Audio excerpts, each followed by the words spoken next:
আসসালামু আলাইকুম। সবাই একটা কথা শুনেন। 2024 সালে নতুন করে বাংলাদেশ স্বাধীন করেছে বৈষম্য বিরোধী ছাত্র আন্দোলন। ওরা নতুন একটা দল করেছে, যাক ওদের রাজনীতিকের বিষয় এখনও তেমন জ্ঞান হয় না। ওদের সাবজেক্ট আমি বাদে দিলাম, ওদের সাবজেক্ট বাদ।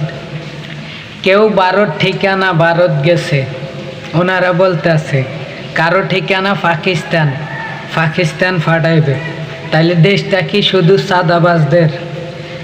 কেউ সাদাবাজি করে দেশ চালিয়ে যাইতে চায়, আর কারো ঠিকানা পাকিস্তান, কারো ঠিকানা ভারত। নতুন দলের হিসাব বাদে দিলাম। হায় রে, দেশটা কি মগের মূল্যক হয়ে গেছে। আপনারা বলছেন আপনারা দেশ চালাইবেন, এই দেশে কার্গো ঠাঁই নেই।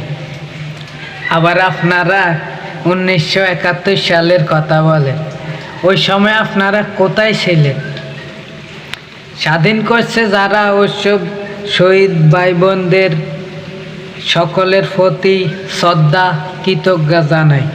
কিন্তু আপনারা ওই শহীদ ভাইদের উপর যেই মানুষের ভালোবাসা ছিল, এই ভালোবাসাটা আপনাদের কারণে দিন দিন কমে যাইতেছে। কেন? সাদাবাজি করে, টেন্ডারবাজি করে, ঘুষ খেয়ে আপনারা দেশ চালাইবেন, আর কেউ কথা বললে দোষ। এসব বাদ দেন, সুন্দরভাবে চলেন। সবার অধিকার আছে রাজনীতি করা, সবার অধিকার আছে। আপনার নিজের মনে যাই চাইবে তাই বললে তো হবে না।